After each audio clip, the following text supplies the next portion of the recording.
Say hello, I'm Shirley, if you didn't know who I am from before, and I love baking, and it'd be great, so great to have you folk here with me, and I hope we're just going to have a really cool, fun half an hour, just going to take it at a leisurely pace. I'm going to do it real slow. It's a super easy recipe, so it's going to be absolutely fine. What could possibly go wrong? Okay, so just to double check, get your ovens on 180 centigrade or 350 Fahrenheit, and it's just at the middle shelf. So yeah, get that going. So what I'll do is I'll just sort of, in summary, give you an idea what we're going to do so that you can kind of get yourself sorted. Hopefully you've got all your ingredients kind of ready and weighed out, which will be what we want to do. And it's going to just be really super easy. We're going to put all our dry ingredients, except the bicarb, so all the other dry ingredients, so that's your oats, your sugar, your coconut, that's it, your dry ingredients, your flour and salt. And we're going to put that into our big mixing bowl, and we're going to melt the syrup, the butter in a saucepan. We're not going to boil it, we just want to melt it, and then we're going to add the bicarb to that, bicarbonate soda or baking soda for you if you're using that in America.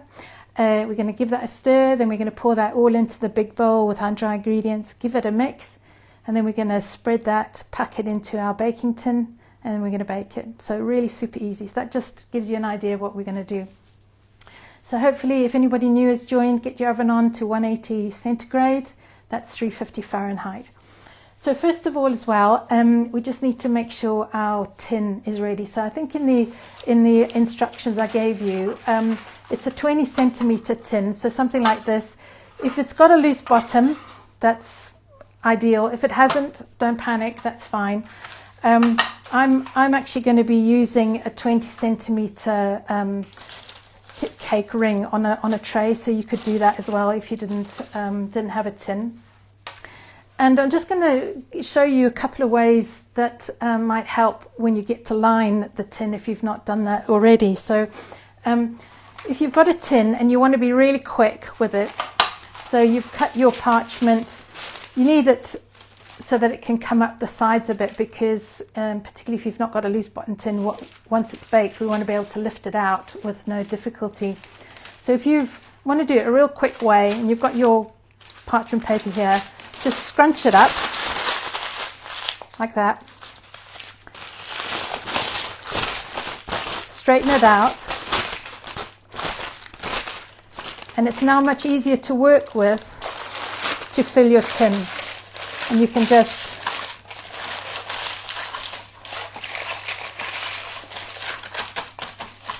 pop it in your tin really easily like that. It doesn't have to be super straight or anything like that. So that's a really quick way of doing it, because once you put your mixture in, it's all going to flatten really nicely.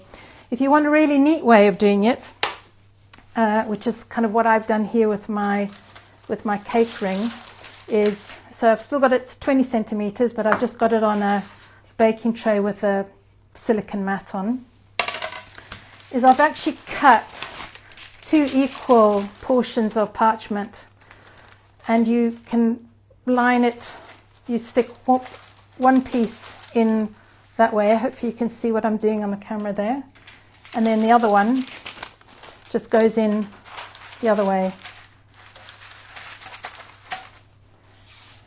So hopefully you can see that. Okay, so that's just, just a slightly neater way of doing it, but you got the same effect. Okay, so hopefully your ovens are on.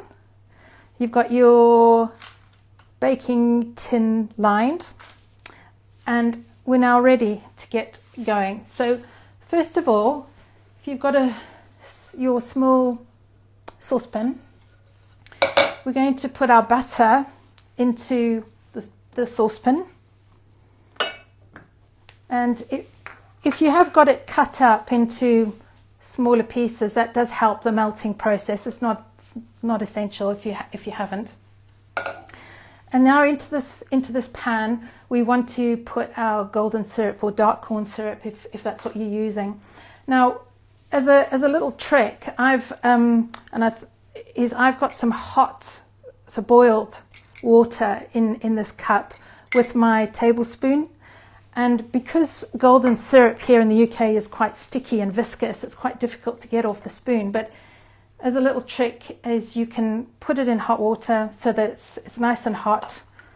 And then when you take your measurement of golden syrup, it's just 1 tablespoon rather, it drops off the spoon a lot easier. So you want 1 tablespoon of butter into your saucepan, and that's it. That's all you need.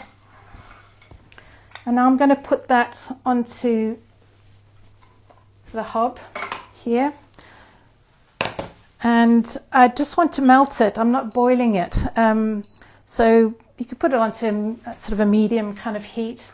And I've got a heat-proof spatula here that I can use just to give it a stir once it's melted. So we'll just leave that to melt gradually. It doesn't need to melt very quickly. And while that's melting, so hopefully everybody's, let me just see if I've got any questions. No, that's cool. If you've got any questions, I'll try and watch out for them. So while that's melting, take your big bowl, and we want to put all our dry ingredients into the bowl. So we've got my oats and my flour. So I think I mentioned that you can substitute gluten-free flour for this, and obviously gluten-free oats if you wanted to, so that's fine. You don't need to sieve this. And I've actually put my salt into the flour already, so a bit of salt there. Your sugar. And I'm using granulated sugar here. You could use caster sugar. You could also use brown sugar, but you would end up with a slightly softer, chewier biscuit if you use brown sugar. And if we've got time at the end, I'll explain why that is. And it's all to do with the chemistry that's in the sugar. And then my desiccated coconut, or shredded coconut, I think is what you in the US call it.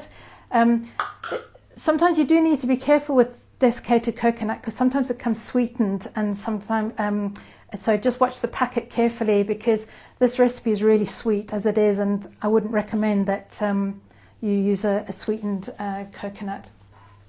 And then all you do is get in your spoon and just give this a good mix, just to stir it, and watch your butter. I can sort of hear mine starting to, I'll just turn that down a bit, give it a stir. You just want to give this a really good stir so that your sugar and everything is just all nicely well mixed together. That's all you need to do. Just like so. That should do it. So we are now ready. Once our melted ingredients are ready, we're going to put our teaspoon of bicarbonate of soda or baking soda in there once that's ready. So mine's pretty much there. Looks like that's okay. Hopefully everybody's keeping up. I'm not sure if everybody's okay. Right. So I've got my melted butter and golden syrup here, and I'm just going to put 1 teaspoon of bicarbonate soda into here, and I want to give it a really good stir. So you want the bicarb to be mixed in completely. It might foam a bit or go like a funny kind of color, and that's fine. And then as soon as that's mixed, you want to pour it into your bowl of dry ingredients, and you want to just give the pan a nice good scrape out so that you get all your ingredients, your butter and everything out. And then again, taking your dessert spoon, you just want to give this a mix so that the butter and syrup mixture is well mixed in, and you've got no sort of left over dry ingredients at the bottom. So make sure you get down to the bottom of your bowl. So hopefully you can see the kind of mixture I've got. It's not, it's still sort of quite loose and dry almost, but that's fine. That's exactly what you want. Okay, so once you're happy that you've got everything mixed in like that, you want to take your tin, and then you're going to pour the whole lot into your lined tin.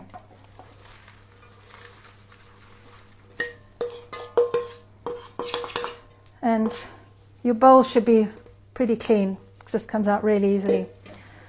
Again, using the back of your dessert spoon, what we're going to do now is we're going to just smooth the mixture into the tin and make it nice and smooth into all the corners. We want to almost like pack it in. And I found, using the back of a spoon the easiest to do. You could use like a stepped palette knife, I suppose, but the one I've got I find is quite, it's a bit too flimsy to actually get a nice firm purchase on it. So I'm just pushing the mixture into the corners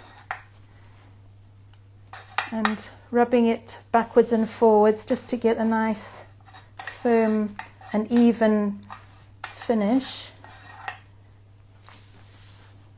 I sort of turn the tin around just to make sure I've got it all even as I can. And that is it. So let me show you what mine looks like. Hopefully you can see that. So I'm now going to bake this for 20 minutes, 180 degrees or 350 Fahrenheit. And then it'll be nice and golden. I'm going to pop this in the oven now. Don't forget to set your timer. So your oven, might be different to mine in that I've made these biscuits lots of times, so I know how long it takes and things like that. But what I wanted to show you was ones that I'd already made before, just so that you know what you're aiming for, because it'll be a bit too long to wait for 20 minutes to come out the oven. But this is kind of what you're aiming for, and I've cut mine into these kind of sizes. It's up to you how much, how big or whatever size you want to cut them in. But the one instruction I'm going to leave you with is really important once they've baked is, so you want them sort of nice and golden. So mine take 20 minutes. Yours, depending on your oven, it might be give or take a few minutes from that. But as soon as they come out the oven, you want to take them out the tin and put them onto a chopping board. And you want to actually cut your squares while it's hot, because the mixture is nice and soft then. Because as soon as these goes hard, they'll be really hard to cut, because they are, as you can see, quite crunchy. They're quite hard to break once they're cooled down. So don't forget to cut them as soon as they come out. And I tend to find I don't sort of separate them out. I just sort of almost like cut lines almost the whole way through, because then you can just sort of break them, separate them out once they're sort of cool to touch. So hopefully that sort of explains what you need to do. So I don't know if anybody's got any questions. I don't know if you have. I sort of been watching the chat, but I'm not quite sure if I can sort of see anything that's been going on. So if you've got any questions, obviously pop them in the chat. But I'm not going to sort of let you sort of hang on and wait for the 20 minutes for your biscuits to bake. But just one thing to add about the sugar, as I mentioned earlier, while we've got a little bit of time here. So I've used, as I say, white sugar, granulated sugar. So sorry, Jack, yeah, there should be a weekly, people should have their recipes, yeah, for sure. So yeah, a couple of things on the sugar and how long these keep. So just on the sugar, so I'm using granulated sugar, so white sugar will always give a more crispy finish texture to your biscuits. I said you could use brown sugar if you wanted to, but brown sugar has something called invert sugar in it, and what that means is that it has this quality or effect on your baked goods that prevents sugar crystallizing. So you get a softer, more chewy outcome to your biscuit. So I recommend, if you want a crispy biscuit, then use white sugar. They will keep in an airtight tin for at least a week, I think. For me, it depends on, they generally never last that long, but I generally freeze them. I'll cut them up like this and I'll freeze them. When they come out the freezer, I'll just leave them to defrost on the countertop at room temperature. They might, in the freezing process, they might go a bit chewy. If you prefer a more crispy biscuit, then just pop them back in the oven, the same sort of temperature for 5 minutes, a couple of minutes. That's all it'll need, and you'll get a nice crispy finish again.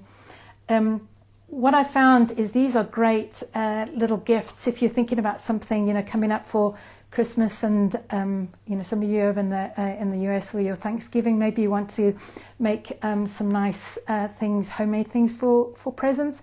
These are perfect, and you can see how quick and easy they are. I generally just wrap them up in a nice sort of cellophane bag and put a bow on or something like that, and they're great. So just watching for some questions. Do you same amount whether you use granulated? Yeah, exactly. Same amount of sugar, whether it's brown sugar or granulated. Exactly. That's exactly right. So hopefully you've enjoyed this. If you've got any questions, then obviously post them in the comments. I'd be delighted to help if I can. But more so, please post your pictures of how your bakes have come out. I'd love to see how they've turned out. If you've got any comments or questions, I'd love to hear from you. So hopefully you've enjoyed that, and keep safe and well, and enjoy your biscuits. I hope you like them. Take care, everybody. Lots of love. Bye.